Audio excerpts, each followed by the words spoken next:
మనకు ఈ 2 అంశాలున్నాయి. ప్రస్తుత ఎన్నికల నేపథ్యం అనేది ఒకటి, ప్రజాస్వామ్యం ఎదుర్కొంటున్న సవాళ్ళొకటి. ఈ రెండిటిని నేను కొంచెం విడదీసి, మొదట ప్రజాస్వామ్యం ఎదుర్కొంటున్న సవాళ్ళ దగ్గరికొస్తాను.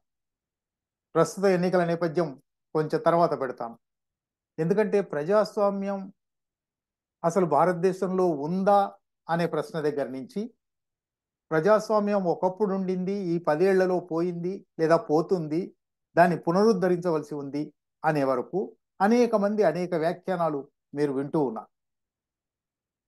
ఒకవైపు భారత పాలక వర్గాలు, ప్రభుత్వంలో ఉన్నవాళ్ళు గానీ, లేదా మేధావులు గానీ, చాలా మందికి ఒక అలవాటైపోయింది, ఒక ఊత పదం అయిపోయింది. ఇది ప్రపంచంలోకెల్లా పెద్ద ప్రజాస్వామ్యం అని. ఈ పెద్ద అంటే ఏమిటో తెలియదు. పెద్ద అనేది రాశిలోనా, వాసిలోనా ఎక్కువ మంది జనాభా ఉన్న ప్రజాస్వామిక దేశం అయినందువల్ల పెద్ద ప్రజాస్వామ్యం అంటున్నారా? ఎక్కువ ప్రజాస్వామ్యం ఉన్నందువల్ల పెద్ద ప్రజాస్వామ్యం అంటున్నారా? తెలియదు. కానీ అది ఒక ఊకదంపుడు మాటలాగా largest democracy in the world అని అంటూ ఉన్నారు. ఇది పెద్దది అవునో కాదో కానీ, స్వీడన్లోని డెమ్ అనే ఒక సంస్థ ఉంది, డెమోక్రసీ అని. వాళ్ళు ప్రతి సంవత్సరము అసలు ఏ దేశంలో ఎంత ప్రజాస్వామ్యం ఉంది, ప్రజాస్వామ్యాన్ని కొలవచ్చునా, వాళ్ళు కొన్ని పారామీటర్స్ తయారు చేశారు. ఈ పారామీటర్స్ ఆధారంగా ప్రపంచంలోని దాదాపు 170-180 దేశాలను ఒక లెక్క ఇస్తున్నారు. ఇండెక్స్, డెమోక్రసీ ఇండెక్స్ అంటున్నారు. ఈ డెమోక్రసీ ఇండెక్స్కు వాళ్ళు ఎంచుకుంటున్న 5 ప్రమాణాలు ఉన్నాయి. ఒకటి ఎలక్ట్రల్ డెమోక్రసీ ఇండెక్స్, ఎన్నికలు ఎట్లా సక్రమంగా జరుగుతున్నాయా లేదా అని చూసే ఒక కొలమానం. రెండో కొలమానం లిబరల్ డెమోక్రసీ ఇండెక్స్.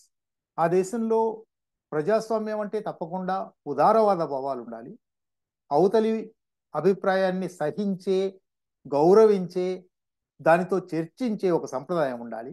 ఇది ఉందా లేదా, లిబరల్ డెమోక్రసీ ఇండెక్స్ అని రెండో ప్రమాణం తీసుకున్నారు.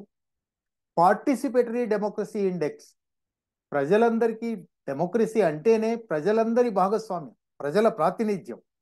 ఈ ప్రాతినిధ్యం ఉంటూ ఉన్నదా లేదా, 5 ఏళ్లకు ఒకసారి 5 నిమిషాలు 10 నిమిషాలు బూత్ ముందర నిలబడి 1 నిమిషంలో బూత్లో ఓటు వేస్తే తన పని అయిపోయింది అని పౌరులు అనుకునే స్థితిలో ఇది పార్టిసిపేటరీ డెమోక్రసీ అవుతుందా, ఇది భాగస్వామ్య ప్రజాస్వామ్యం అవుతుందా, అయ్యిందా అని ప్రతి దేశంలో వాళ్ళు వెతుకుతారు.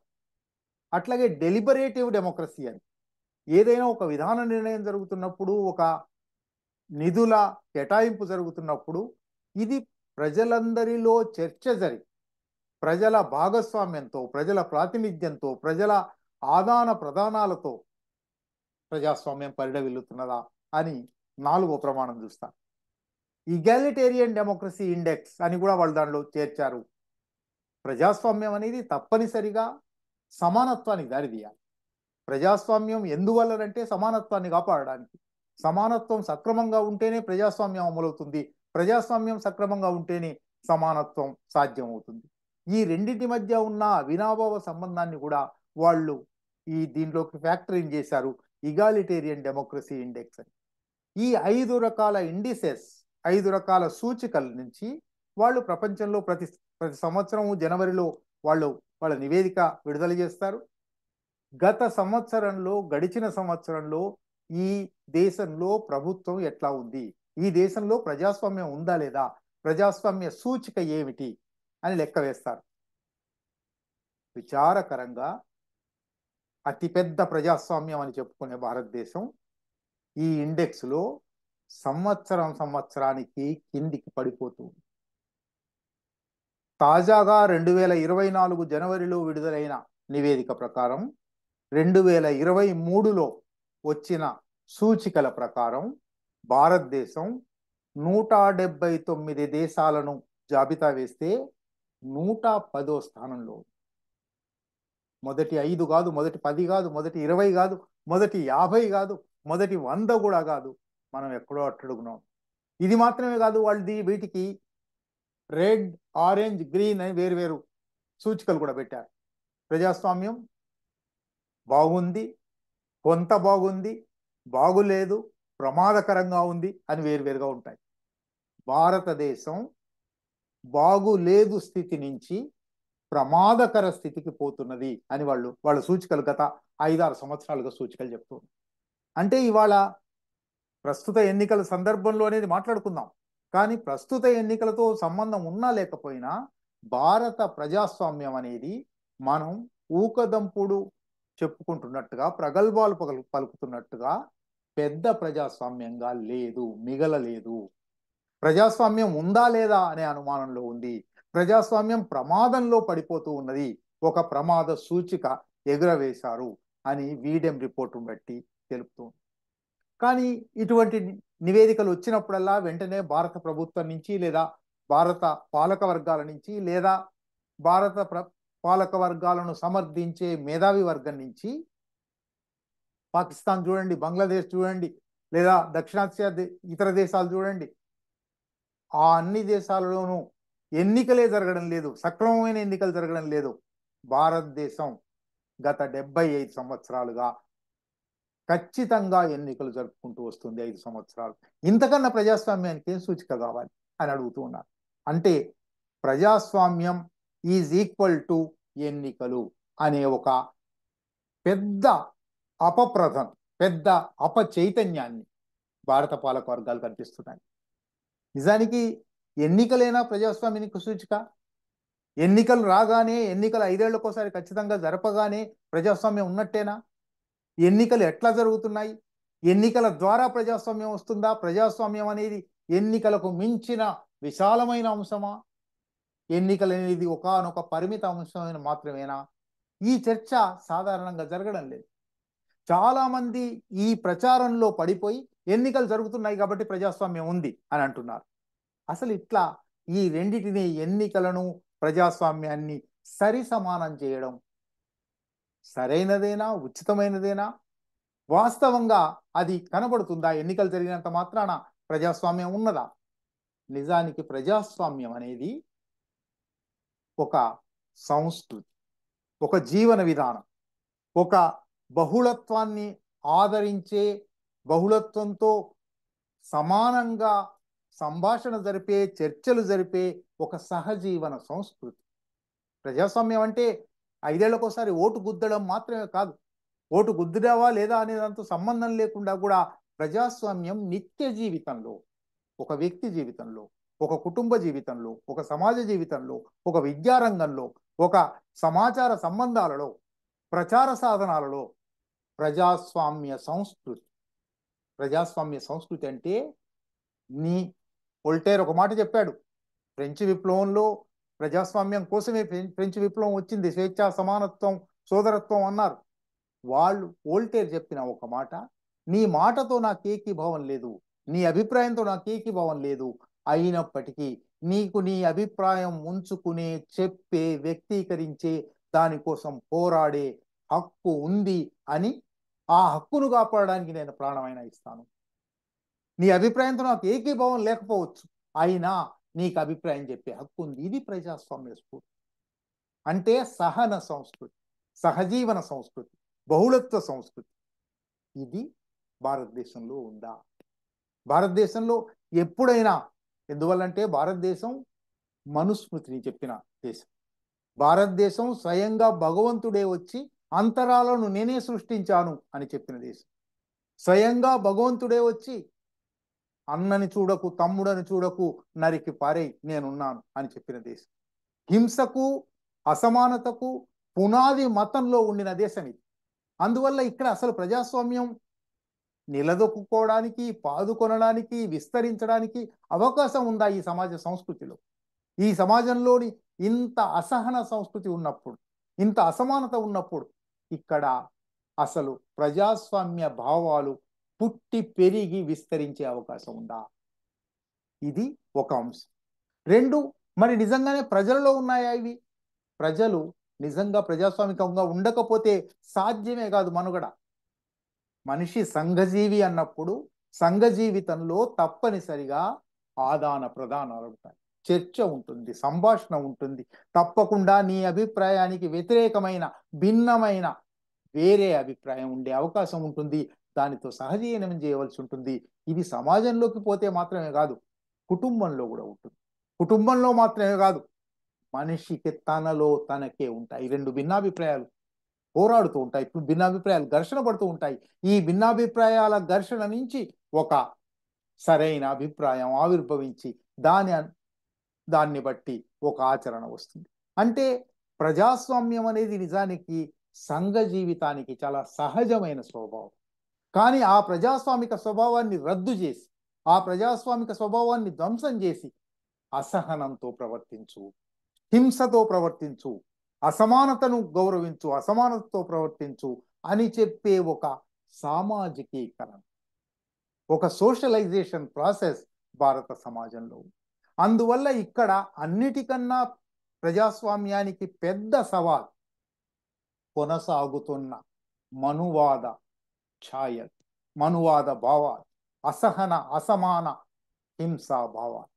ఇది ఎన్నికలు వస్తాయి, ఎన్నికలు పోతాయి, వాటి గురించి కూడా మాట్లాడుకుందాం. కానీ వాటికన్నా పెద్ద ప్రజాస్వామ్యానికి పెను సవాలు భారత సమాజంలో ఏమిటంటే మనువాదం. ఈ మనువాదం ఉన్నప్పుడు, ఈ అసమాన సంస్కృతి ఉన్నప్పుడు, ఈ హింసా సంస్కృతి ఉన్నప్పుడు నువ్వు వయసులో పెద్దవాడివైతే చిన్నవాళ్ళని అణిచివేయచ్చు. నువ్వు పుట్టిన కులం పెద్ద పెద్ద చిన్న నేను అంగీకరించను. ఒక ఆధిపత్య కులం, ఆధిపత్య కులం అయితే కొన్ని కులాలను అణిచివేయచ్చు. నువ్వు ఆధిపత్య మతంలో పుడితే కొన్ని మతాల వాళ్ళని అణిచివేయచ్చు. నువ్వు మాట్లాడే భాషే గొప్పదనుకొని ఇతర భాషలను అవమానించవచ్చు. నీ ప్రాంతమే గొప్పదనుకొని ఇతర ప్రాంతాలను అవమానించవచ్చు. ఎన్ని రకాల అంతరాల నుంచి ఏర్పడిన అప్రజాస్వామిక భావాలు, నిరంకుశ భావాలు మన సమాజంలో రాజ్యం చేస్తూ ఉన్నాయి. అది ఈ సమాజంలోని అతిపెద్ద సవాల్. ఇక్కడి నుంచి అసలు ప్రజాస్వామ్యం ఎట్లా వచ్చింది అనే దగ్గరికి పోదాం. గ్రీకు నగర రాజ్యాలలో ప్రధానంగా ఏథెన్స్లో ప్రజలు వాళ్ళ పాలన వాళ్ళు చేసుకోవాలి కదా. నిజానికి స్వామి అనే మాటే ఒక ఫ్యూడల్ మాట. ప్రజాస్వామ్యం అంటే ప్రజలు తమకు తాము స్వాములు కావడం లేదు, ఎవరూ స్వాములు కానక్కరలేని అందరూ సమానంగా ఉండే ఒక తత్వం రావాలి. ఈ ప్రజాస్వామ్య భావనను గ్రీక్ నగర రాజ్యాలు, ప్రధానంగా ఏథెన్స్ ప్రారంభించాయి. కానీ పుట్టుక నుంచే ప్రజాస్వామ్యంలో కొన్ని సమస్యలు ఉన్నాయి. అది పుట్టినప్పుడు బానిస యజమానులకు ప్రజాస్వామ్యం ఇచ్చింది కానీ బానిసలకు ప్రజాస్వామ్యం ఇవ్వలేదు. పురుషులకు ప్రజాస్వామ్యం ఇచ్చింది కానీ స్త్రీలకు ప్రజాస్వామ్యం ఇవ్వలేదు. పెద్దలకు ప్రజాస్వామ్యం ఇచ్చింది కానీ పిల్లలకు ప్రజాస్వామ్యం ఇవ్వలేదు. కనుక ప్రజాస్వామ్య ప్రారంభంలోనే అసమానతలు నిబిడీకృతమై ఉన్నాయి. అవి కొనసాగుతూ వచ్చాయి. వీటి నుంచి 15, 16, 17 శతాబ్దాలలో ప్రధానంగా యూరోప్లో బూర్జువా ప్రజాస్వామిక విప్లవాలు, అవి ప్రధానంగా ఒక పారిశ్రామికీకరణ జరిగి, పట్టణీకరణ జరిగి, మనుషులను భూస్వామ్య బంధనాల నుంచి, రాచరిక బంధనాల నుంచి విడిపించి విముక్తం చేసి, మాకు శ్రమశక్తి కావాలి, శ్రామికులు కావాలి, ఇంకా ఎక్కువ మంది మాకు శ్రామికులుగా మారాలంటే వాళ్ళని అక్కడి నుంచి బంధనాల నుంచి విడిపించాలి అని స్వేచ్ఛ, సమానత్వం, సౌభ్రాతృత్వం అని నినాదం ఇచ్చారు. ఇటీవలే ఒక హర్ష్ మందర్ గారు ఒక సభలో హైదరాబాద్లో మాట్లాడుతూ ఈ సౌభ్రాతృత్వం అనే మాట వాడుతున్నాం మనం. భ్రాతృ అంటే అన్నలు తమ్ముళ్ళు మాత్రమేనా ఇక్కడ ఉండేది? పురుషులు మాత్రమేనా? స్త్రీ ఉండాలి కదా, ఎందుకు ఒక జెండర్ న్యూట్రల్ మాట లేదు అని అన్నారు. అప్పటి నుంచి నేను దీన్ని సోదరత్వం అంటున్నాను. స్వేచ్ఛ, సమానత్వం, సోదరత్వం అని ఒక నినాదం ఇచ్చాను. అట్లా ప్రజాస్వామ్యం, అట్లా ప్రాతినిధ్య పాలన కావాలి. ప్రతి మనిషి ఒక సమాన హోదా ఉన్న, ఇతరులతో సమానమైన హోదా ఉన్న వ్యక్తి. ప్రతి వ్యక్తికి ఒక ఓటు కావాలి. ప్రతి వ్యక్తికి ఒక ఓటు ఉండి తన ప్రతినిధులను తానే ఎన్నుకొని ఒక ప్రాతినిధ్య పాలనా యంత్రాంగాన్ని నిర్మించాలి. అప్పుడు మాత్రమే ప్రజాస్వామ్యం అమలవుతుంది అని ఒక కొత్త భావన సమాజంలోకి వచ్చింది. అట్లా ప్రజాస్వామ్య యంత్రాంగాలు, ప్రజాస్వామ్య నిర్మాణాలు, ప్రాతినిధ్య పాలనతో పాటు కేవలం పాలనకు సంబంధించినవి మాత్రమే కాదు ఇవి. విద్యారంగంలో, అనేక సామాజిక రంగాలలో, సమాచార సంబంధాలలో కూడా ప్రజాస్వామిక భావాలు, వాటికి అవసరమైన నిర్మాణాలు గత 400-500 ఏళ్ల నుంచి ప్రపంచవ్యాప్తంగా పెరుగుతూ ఉన్నాయి. వీటికి మూలధాతువైనది ఏమిటంటే ఏ ప్రలోభము, ఏ ఆకర్షణ, ఏ ఒత్తిడి, ఏ బెదిరింపు, ఏ హింస లేకుండా ఒక మనిషి తన ఆత్మగతమైన, తన వ్యక్తిత్వంతో, ఆత్మగౌరవంతో ఒక ఓటు వేయవచ్చు. ఒక ప్రతినిధి ఎన్నుకోవచ్చు. ఎందుకంటే ప్రజల పాలన అన్నప్పటికీ ప్రజలు వేల మంది ఉన్నప్పుడు కూడా సాధ్యం కాదు. అది లక్షలు, కోట్లు, వందల కోట్లు అయినప్పుడు తప్పనిసరిగా ప్రాతినిధ్య పాలన కావాలి. తమ ప్రతినిధులను తాము ఎన్నుకోవడంలో ఒక వ్యక్తికి ఒక ఓటు అనే విలువ సమానం చేస్తుంది మనుషులను. వాళ్ళు ఒక ప్రతినిధి ఎన్నుకుంటారు. ప్రతినిధులుగా అందరికీ నిలబడే అవకాశం ఉంది. ప్రతి ఒక్కరూ ప్రతినిధి కావచ్చు అన్నప్పుడు అట్లా ప్రతినిధులు వస్తారు. అటువంటప్పుడు వాళ్ళు సమాజానికి సంబంధించిన అనేక అంశాల మీద చర్చలు జరుపుతారు, నిర్ణయాలు తీసుకుంటారు. నిర్ణయాలు తీసుకునేటప్పుడు అందరి ప్రయోజనాలు ఒక్కటి కావు. భిన్నమైన ప్రయోజనాలు ఉన్నాయి. భిన్నమైన నేపథ్యాల నుంచి వచ్చారు. అందువల్ల ఘర్షణ వచ్చే అవకాశం ఉంది. ప్రయోజనాలలో ఘర్షణ వచ్చినప్పుడు ఈ ప్రతినిధులు ఒక రెండుగా విడదీసి ఇటువైపు కొన్ని ప్రయోజనాలు, ఇటువైపు కొన్ని ప్రయోజనాలు ఉంటే ఎవరికి ఓటు వేస్తారు? అట్లా మెజారిటీ, మైనారిటీ అనేది తేలుతుంది. మెజారిటీ నిర్ణయం ప్రజాస్వామికంగా అమలవుతుంది. ఇది ప్రజాస్వామ్యానికి సూత్రం. ఈ సూత్రం మీద ఆధారపడే ఇవాళ పాలనలన్నీ సాగుతున్నాయి. అయితే మైనారిటీలను అణగదొక్కమని కాదు, మైనారిటీలను రద్దు చేయమని కాదు, మైనారిటీల మీద హింస పెట్టమని కాదు. నిజానికి రాజ్యాంగ నిర్ణయ సభలో ఇటువంటి చర్చ చాలా జరిగింది. బాబాసాహెబ్ అంబేద్కర్ గారు మైనారిటీల పట్ల ఎటువంటి వైఖరి తీసుకోవాలి? 99 మంది ఒకవైపు ఓటు వేశారు, ఒక్క వ్యక్తి అవతలి వైపు ఓటు వేశారు. ఓటు వేసినందువల్ల అది తప్పుడు అభిప్రాయం అయిపోతుందా? ఈ 99 మంది మంద వేసినందువల్ల ఇది మేలైన అభిప్రాయం అవుతుందా? కావాలని ఏమీ లేదు. చరిత్ర తెలుస్తుంది, కాలం తెలుస్తుంది, సమాజం తెలుస్తుంది. అందువల్లనే ఒక్కళ్ళు ఉన్నప్పటికీ అల్పసంఖ్యాక వర్గానికి, మైనారిటీ అభిప్రాయానికి తగిన గౌరవం ఇవ్వాలి, సహనం వహించాలి, దాంతో చర్చ చేయాలి, సంభాషణ జరపాలి. ఇది ప్రజాస్వామ్యానికి ఒక సూత్రం. అది ఎట్లా భగ్నమవుతున్నదో ప్రస్తుత ఎన్నికల సందర్భానికి వద్దాం. అందువల్ల ప్రజాస్వామ్య నిర్మాణాలు ఏర్పడ్డాయి.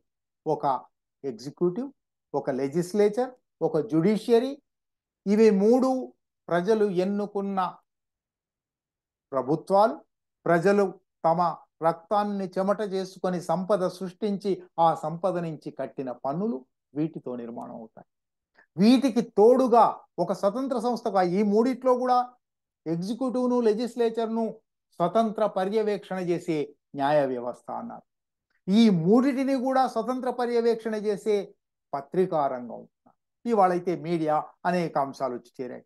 ఈ 4 ఎస్టేట్స్తో యూరోప్లో ప్రజాస్వామ్యం పరిడవిల్లుతూ వచ్చింది. అట్లా ఈ 4 ఎస్టేట్స్, ఈ 4 రాజ్యాంగ నిర్మాణాలు, 4 ప్రజాస్వామిక నిర్మాణాలు ప్రజాస్వామ్యాన్ని కాపాడడానికి ఒక హామీ ఇస్తూ వచ్చాయి. భారతదేశంలో ప్రజాస్వామ్యం ఎందుకు లోపభరితంగా ఉన్నదంటే, ఇప్పటిదాకా మనం చెప్పుకున్న యూరప్ చరిత్రలో భూస్వామ్యాన్ని, రాచరికాన్ని ఓడించిన ఒక పెట్టుబడిదారీ వర్గం భూస్వామ్యం మీద, రాచరికం మీద తిరుగుబాటు చేసిన చివరికి ఫ్రాన్స్లో ఫ్రెంచ్ విప్లవంలో చక్రవర్తిని తొలగించి చక్రవర్తిని వీధుల్లోకి తీసుకొచ్చి తల నరికిన పారిశ్రామిక బూర్జువా వర్గం ఈ యంత్రాంగాలన్నింటినీ స్థాపించింది. అటువంటి యూరోపియన్ సమాజం కళపెళ ఉడికి ఒక గొప్ప అంతర్మథనం జరిగి ఒక వ్యక్తి ఆవిర్భవించారు. ఆ వ్యక్తికి ఒక ఓటు అనేది వచ్చింది. కానీ భారతదేశంలో దురదృష్టవశాత్తు ఇటువంటి విస్తారమైన ఘర్షణ, మదన చర్చ లేదు. మనకు వచ్చిన పార్లమెంటరీ ప్రజాస్వామ్య నిర్మాణాలన్నీ కూడా మన దగ్గర వాటంతటవి పెరిగినవి కావు, ఘర్షణలోంచి ఆవిర్భవించినవి కావు. ఒక వ్యక్తి ఆవిర్భవించలేదు ఇప్పటికీ. ఇక్కడ ఇంకా మందలుగా ఉన్నాం. ఒక కులం మంద, ఒక మతం మంద, ఒక భాష మంద, ఒక ప్రాంతం మంద. ఈ మందలలో భాగంగా ఎందుకు వ్యక్తి ఆవిర్భవించలేదు? ఇక్కడ పార్లమెంటరీ ప్రజాస్వామ్యం అనేది, లేదా ప్రజాస్వామ్యం అనేది ఇక్కడి ఘర్షణల వల్ల కాకుండా బ్రిటిష్ వలసవాదం తెచ్చి అంటుగట్టింది.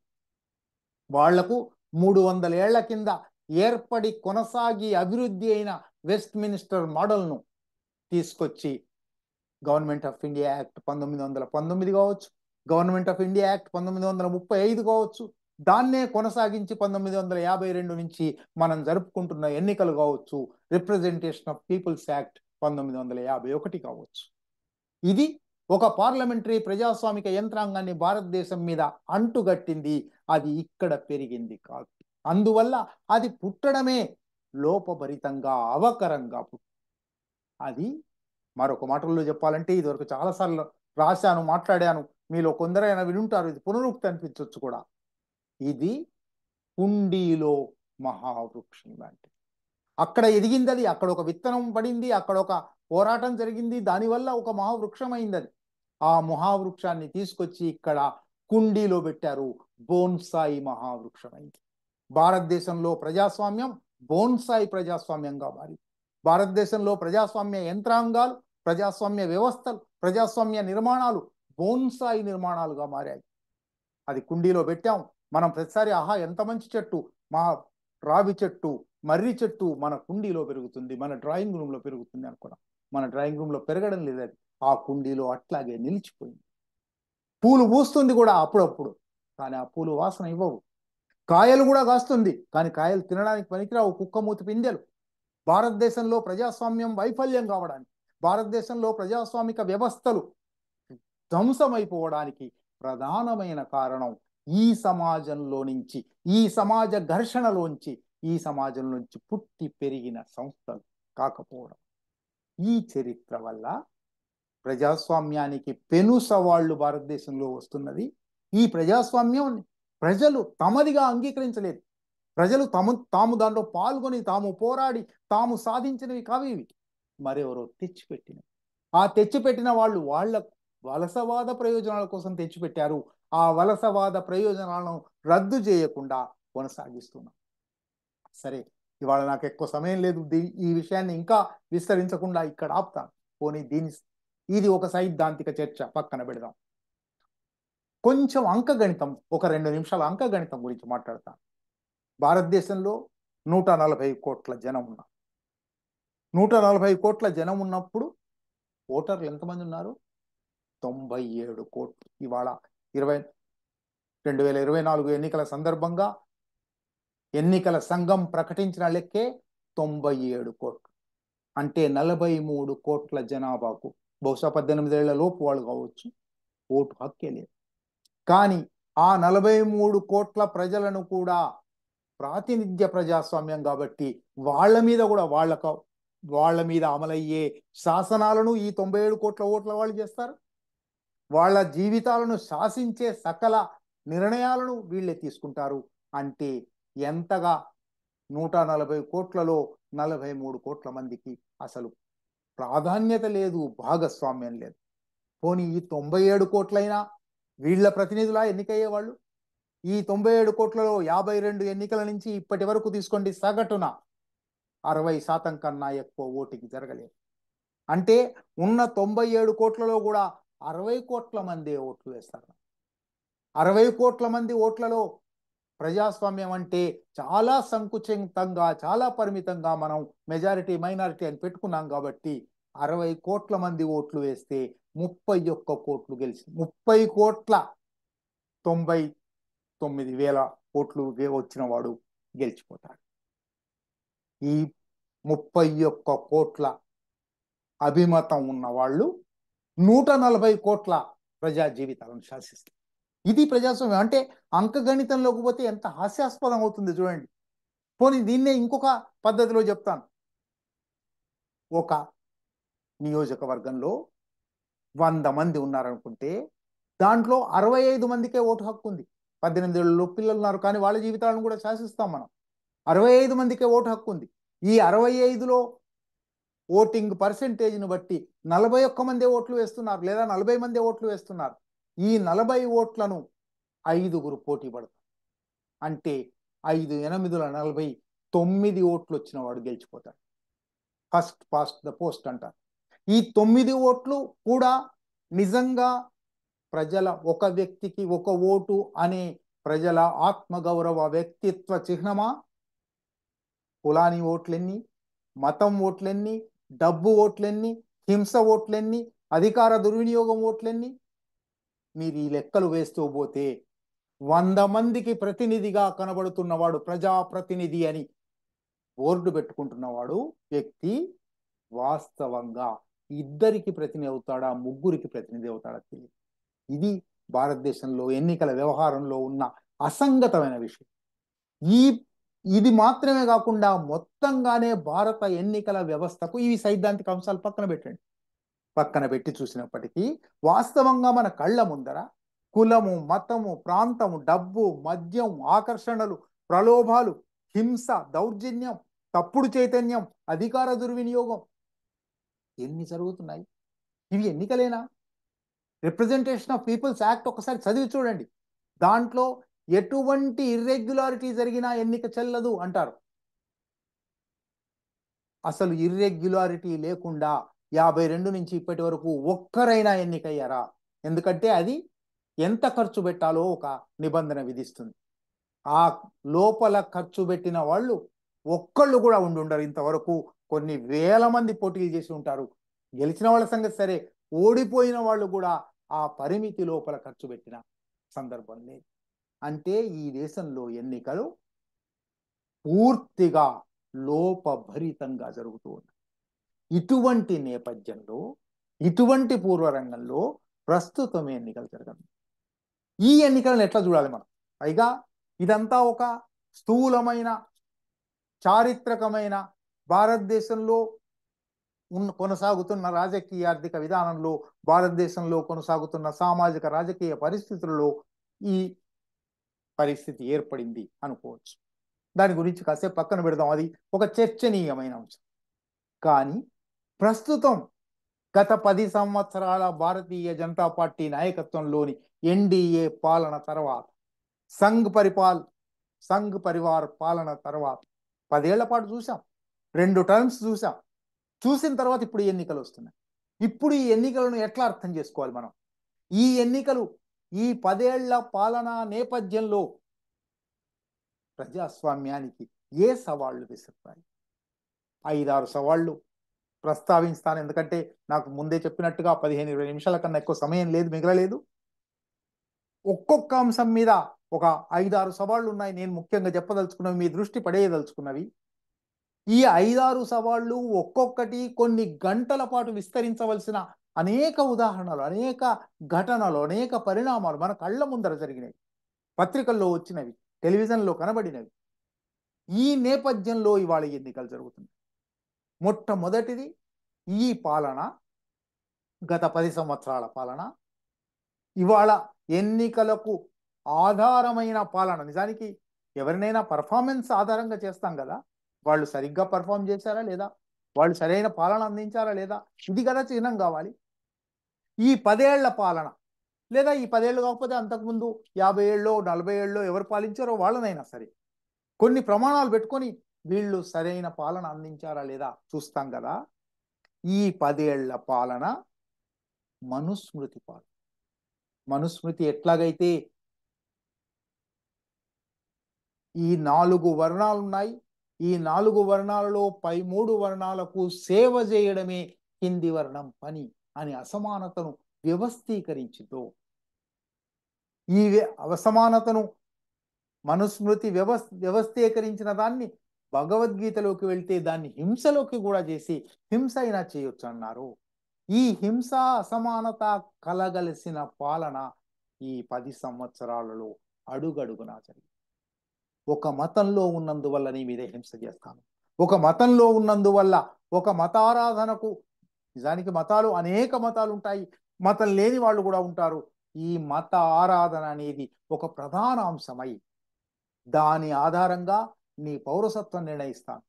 నువ్వు ఏమి తింటున్నావో దాని మీద నేను శాసనం పెడతాను, నువ్వేమి కట్టుకుంటున్నావో దాని మీద నేను శాసనం పెడతాను, నువ్వు ఏ ఆటను గౌరవిస్తున్నావో దాని మీద నేను శాసనం పెడతాను.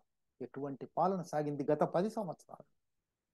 మనుస్మృతి, ఆధిపత్యవాదం, నిరంకుశత్వం, అసహనం నిండిన ఒక పాలన.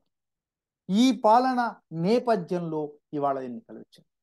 అంటే ఇవాళ ఎన్నికలు ఒక రకంగా ఈ మనుస్మృతి పాలనకు ఆమోదం తెలుపుదామా, ఈ నిరంకుశత్వానికి ఆమోదం తెలుపుదామా, ఈ అసహనానికి ఆమోదం తెలుపుదామా, లేక ఈ అసహనాన్ని అడ్డుకుని ఈ అసహనం చెల్లదు అని చెప్పే ఒక పని చేద్దామా? ఇది ఒక ఈ ఎన్నికల్లో ప్రజాస్వామ్యం ముందర ఉన్న సవాల్. ప్రజాస్వామికంగా ఆలోచించే వాళ్ళైతే అసహనం చెల్లదు. ముందరం ఉపోద్ఘాతంలో చెప్పాను నేను, ప్రజాస్వామ్యం అంటే ఏమిటి? ప్రజాస్వామ్యం అంటే కేవలం ఎన్నికలు మాత్రమే కాదు. కానీ ఎన్నికల సందర్భంగా ప్రజలకు ఒక అవకాశం వస్తుంది. ఎన్నికల సందర్భంగా ఆలోచించే వాళ్లకు, దాని మీద చర్చించే వాళ్లకు ఒక అవకాశం వస్తుంది. జరిగిన అసహనం కళ్ళ ముందర కనబడుతూ ఉన్నది. జరిగిన నిరంకుశత్వం కళ్ళ ముందర కనబడుతూ ఉన్నది. ఇప్పుడు ఒక అవకాశం వచ్చింది. ఈ నిరంకుశత్వాన్ని కొనసాగించడమా, ఈ నిరంకుశత్వానికి అడ్డుకట్ట వేయడమా? ఇది ఇవాళ ప్రజాస్వామ్యాన్ని ఎన్నుకుంటామా, ప్రజాస్వామ్యాన్ని ఓడిస్తామా అనే ఒక ప్రశ్న, ఒక సవాల్. ప్రజల హక్కుల పట్ల అగౌరవం గత 10 సంవత్సరాలలో ఒక మతం వాళ్ళైతే వాళ్ళ ఆహార్యం మీద, వాళ్ళ ఆహారం మీద, వాళ్ళ అన్ని రకాల జీవన ఉత్తరప్రదేశ్లో లేని ఆరోపణలు చేసి బట్టగాల్చి మీద వేయడం అంటారు. ఒక ఊరేగింపు వెళ్తూ ఉన్నది, ఆ ఊరేగింపు మీదికి ఎవరో రాళ్ళు విసిరారు. రాళ్ళు ఎవరు విసిరారో తెలియదు. కావాలంటే విచారించవచ్చు. రాళ్ళు విసరడం తప్పే, ఖచ్చితంగా నేరం, అది నేరమే. విచారించవచ్చు, శిక్ష విధించవచ్చు, ఏ శిక్ష చేయొచ్చు. ఫలాని వాళ్ళు రాళ్ళు విసిరారని మాకు అనుమానం ఉంది అని బుల్డోజర్ వస్తుంది, వాళ్ళందరి ఇళ్లను నేలమట్టం చేస్తుంది. ఎటువంటి విచారణాతీత, శిక్షాతీత ఒక రాజ్యం నడుస్తూ ఉన్నది, నిరంకుశ రాజ్యం నడుస్తూ ఉన్నది. ప్రజల హక్కుల పట్ల అగౌరవం అనేది ఇక్కడ ప్రారంభించి కొందరి మీద అనుమానం తయారీ, మ్యానుఫ్యాక్చరింగ్ కన్సెంట్ అన్నాడు చామ్స్కీ.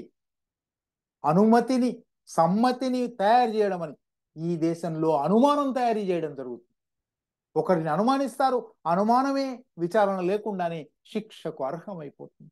ఇటువంటి దానితో ప్రజల హక్కుల పట్ల ఎంత అగౌరవం గత 10 సంవత్సరాలలో వ్యాపించిందంటే, విచారణ లేకుండా 6 సంవత్సరాలుగా 7 సంవత్సరాలుగా జైళ్లలో ఉన్నవాళ్ళు 6 లక్షల మంది ఇవాళ మొత్తం దేశంలో జైళ్లలో ఉంటే అందులో 5 లక్షల మంది కేవలం విచారణలో ఉన్న ఖైదీ. వాళ్ళు ఒక్కొక్కళ్ళు 10 సంవత్సరాలు, 12 సంవత్సరాల నుంచి 1 సంవత్సరం వరకు వేరు వేరు కాలాలు జైళ్లలో అనుభవిస్తూ ఉన్నారు. ఇంతగా ప్రజల హక్కుల పట్ల రాజ్యాంగం ఇచ్చిన అధికరణం 19 వాక్సభా స్వాతంత్రాలు ఇచ్చింది. వాక్సభా స్వాతంత్రాలను వినియోగించుకున్న వాళ్ళ మీద ఇటువంటి దాడులు జరుగుతున్నాయి. అసలు రాజ్యాంగమే రద్దు చేస్తాము, ఈ రాజ్యాంగం పనికిరాదు అనే దగ్గరికి కూడా పోతూ ఉన్నారు. భిన్నాభిప్రాయాల పట్ల అసహనం. నిజానికి ప్రజాస్వామ్యం అంటే మనం ముందర చెప్పుకున్నదంతా, నీకు భిన్నాభిప్రాయం ఉండొచ్చు, కానీ నీ భిన్నాభిప్రాయాన్ని నేను గౌరవిస్తాను, దాన్ని కాపాడడానికి నా ప్రాణాలు ఇస్తాను అనేది ప్రజాస్వామ్య సూత్రం. కానీ గత 10 సంవత్సరాలలో భిన్నాభిప్రాయం ఉంటే చాలు అసహనం, భిన్నాభిప్రాయాలు ఉంటే చాలు రాజ్యాంగ వ్యవస్థ అవి తటస్థంగా ఉండవలసినవి.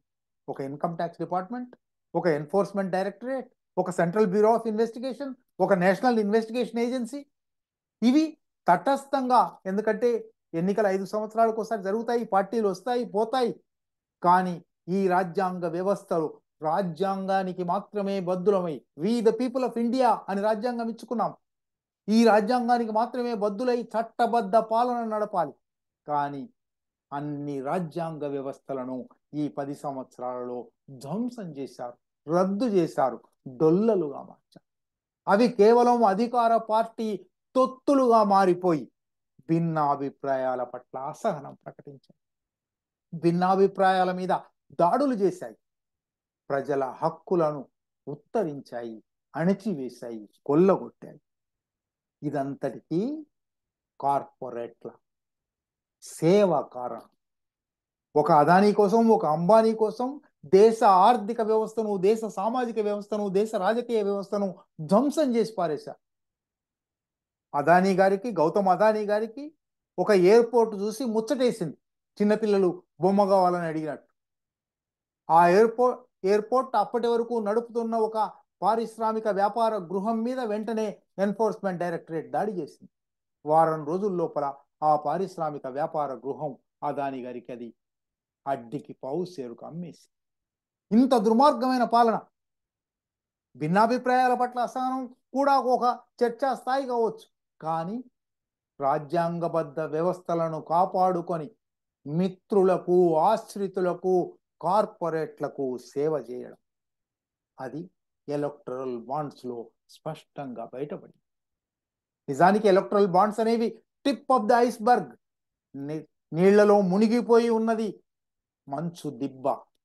ఆ మంచు దిబ్బ ఎంత పెద్దదో మనకు తెలియదు, పైన టిప్ మాత్రమే, అంచు మాత్రమే కనబడుతుంది. ఆ అంచులో 16,000 కోట్ల రూపాయల ఎలక్ట్రల్ బాండ్లు అమ్మితే 8,000 కోట్ల రూపాయలు, 54% కేవలం భారతీయ జనతా పార్టీకి అందాయి. అయితే అది కూడా టిప్ ఆఫ్ ద ఐస్బర్గ్ మాత్రమే.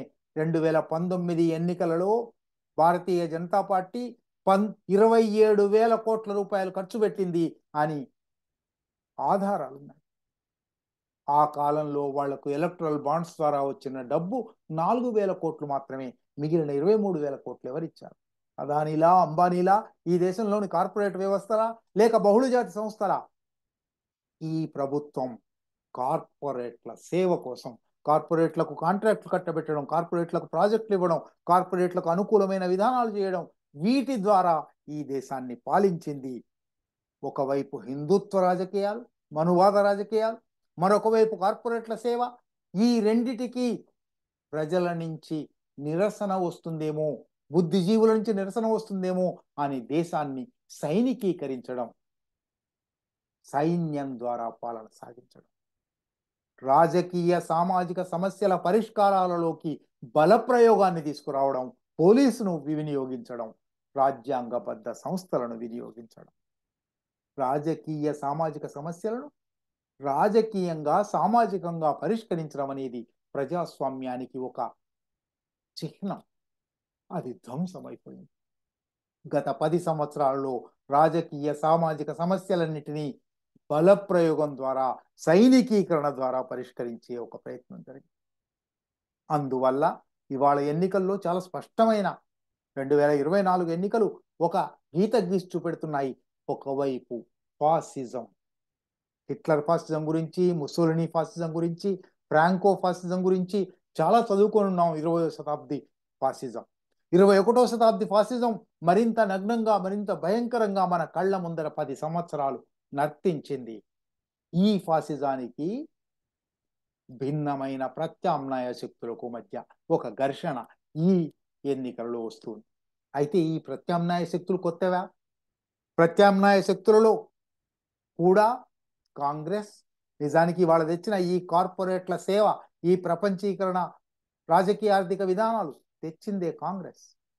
ఈ నేషనల్ ఇన్వెస్టిగేషన్ ఏజెన్సీ అనే ఒక దేశవ్యాపిత తోడేళ్ల గుంపు వ్యవస్థను ప్రారంభించినది కాంగ్రెస్.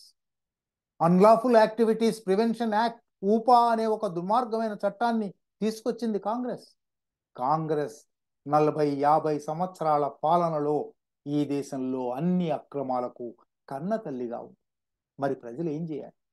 ఉన్న ఫాసిజం, దానికి ప్రత్యామ్నాయంగా కనబడేది కూడా ఒక అటువంటి చరిత్ర ఉన్నది.